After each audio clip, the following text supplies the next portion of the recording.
আসসালামু আলাইকুম। আজকে আমি বানাচ্ছি বাংলাদেশের জনপ্রিয় একটি পানীয় ঘোল। ঘোলের স্বাদ না বোরহানির মতো না লাচ্ছির মতো, তবে এর স্বাদ অসম্ভব রকমের মজার।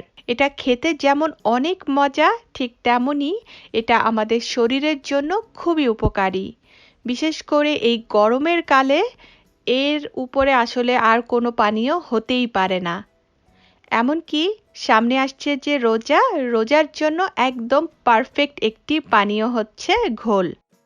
বাংলাদেশে কিছু কিছু জায়গা বা অঞ্চল রয়েছে যে অঞ্চলগুলো প্রসিদ্ধ শুধুমাত্র এই ঘোলের কারণেই। তো সেই প্রসিদ্ধ স্থানের ঘোলের কোনো রেসিপি আমি দিচ্ছি না। তারা যে কিভাবে বানায় আল্লাহ মালুম, কেন এত বেশি মজা লাগে সেটা আসলে বলতে পারবো না। এটা আমি যেভাবে খেয়েছি বা জেনেছি শুনেছি সেভাবেই আমি ঘরে বানাই। তো সেটাই আজকে আপনাদের সাথে শেয়ার করছি। তো আজকে আমি দুই রকমের ঘোল বানাবো। একটি হচ্ছে নরমালি আমাদের ট্রেডিশনাল ওয়েতে যেভাবে ঘোলটা বানায় তেমন কোনো উপকরণ দেয় না। আরেকটি ঘোল বানাবো, সেটি হচ্ছে কিছুটা বোরহানির মতোই হবে, একটু ফ্লেভারফুল আর কি। তো বানানো শুরু করি।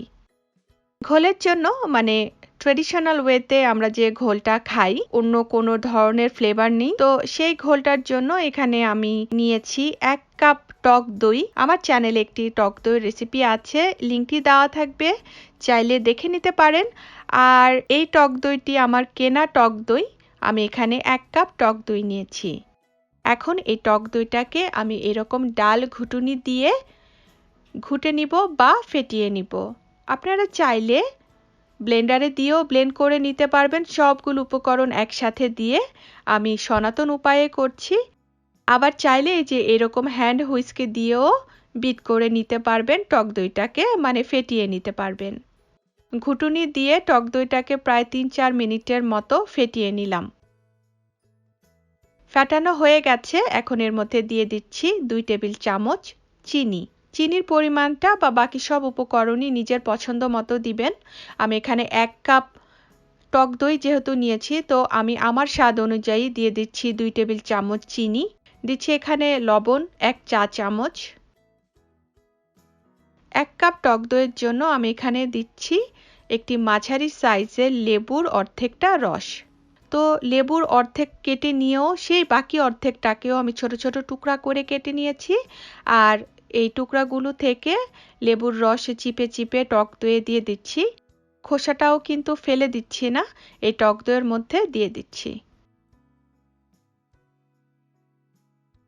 দিয়ে দিচ্ছি এখানে 1 কাপ ঠান্ডা পানি। যতটুকু পরিমাণ টক দই নিয়েছি আমি ঠিক ততটুকু পরিমাণই পানি এর মধ্যে দিয়ে দিচ্ছি।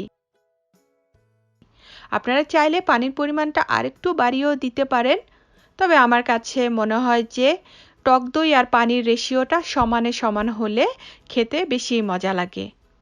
এখন আবারও ডাল ঘুটনি দিয়ে 4 থেকে 5 মিনিটের মতো ভালোভাবে ঘুটে মিশিয়ে নিচ্ছি ঘোলটাকে। হয়ে গেছে, একটি গ্লাসের মধ্যে ঢেলে নিচ্ছি। ঘোলের দোকানে খেয়াল করে দেখেছেন যে ঘোলটা একটা জগ থেকে আরেকটা জগে যেভাবে করে একটু উঁচু করে করে ঢেলে নেওয়া হয়, এতে হয় কি উপকরণগুলো তো ভালোভাবে মিশে। আর বেশি যে কাজটি হয় সেটি হচ্ছে ঘোলের উপরে খুব বেশি করে ফেনার একটা প্রলেপ সৃষ্টি হয়। যখন আমরা ঘোলটা খাই দেখা যায় যে এই ফেনাটা ঠোঁটের উপরে লেগে থাকে।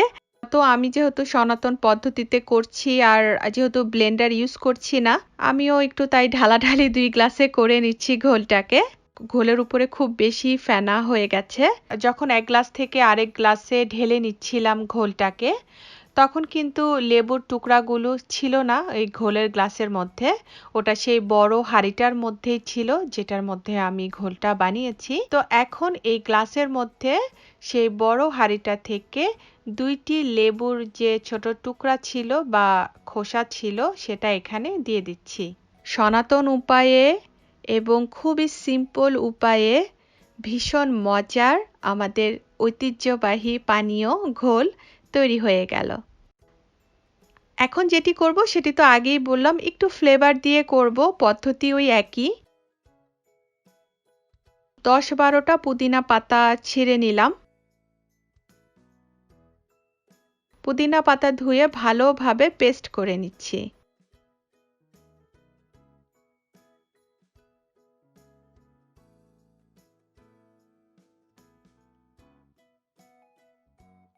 এক সাইডে রেখে দিব পেস্ট করা পুদিনা পাতাটাকে।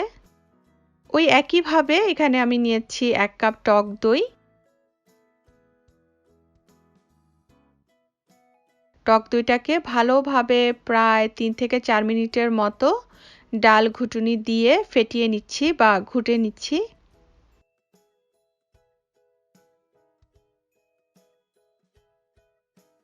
দিয়ে দিচ্ছি এর মধ্যে 2 টেবিল চামচ চিনি, 1 চা চামচ লবণ,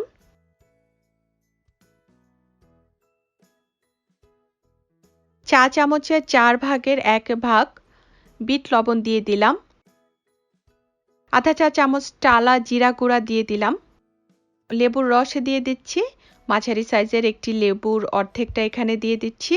ওই প্রথমটা যেভাবে করেছি এটাও সেম একইভাবেই করছি, শুধুমাত্র সামান্য একটু ফ্লেভার দিলাম। দেখুন আমি ফ্লেভারের জন্য যেসব উপকরণগুলো দিয়েছি সেগুলি কিন্তু খুবই কম দিয়েছি। পুদিনা পাতা যে পেস্ট করে নিয়েছি বা বেটে নিয়েছি সেটা দিয়ে দিচ্ছি। দিয়ে দিচ্ছি এখানে 1 কাপ ঠান্ডা পানি। পানি দিয়ে ঘুটুনিটা দিয়ে ভালোভাবে মিশিয়ে নিব। প্রায় 4-5 মিনিটের মতো আসলে ঘুটে নিতে হবে। আপনি যত বেশি ঘুটবেন তত বেশি দেখবেন যে ফেনা হচ্ছে উপরের দিকে।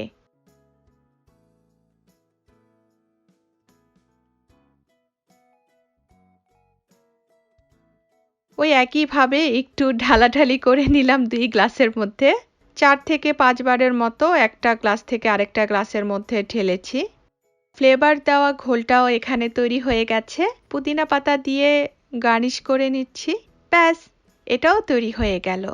ঘোলটা বানিয়ে নরমাল ফ্রিজে রেখে 1 সপ্তাহের মতো খাওয়া যাবে। যেহেতু এর মধ্যে আছে সাইট্রিক অ্যাসিড বেশি পরিমাণে, আছে লবণ, আছে চিনি, সো এটা সহজে নষ্ট হবে না। চিনি একদমই না দিলেও চলবে, আবার চিনির পরিমাণটা একটু বাড়িয়ে দিলে দেখা যাবে যে বাচ্চারাও খাবে। দেখুন আমার আব্বাজান এখানে কি সুন্দর করে ঘোলটা খাচ্ছে। তাকে 1 গ্লাস একটু বেশি চিনি দিয়ে বানিয়ে দিয়েছি ঘোল এবং সে খুব মজা করে এই ঘোলটা খেয়েছে। আর কেনই বা খাবে না, এটা খেতে তো মজা, আর ওই যে আমাদের পেটের জন্য, শরীরের জন্য একদম বন্ধুবৎসল একটি পানীয়। চলে যাচ্ছি আজকে, আবার নতুন কোনো রেসিপি নিয়ে হাজির হব। ভালো থাকবেন সবাই। আল্লাহ হাফেজ।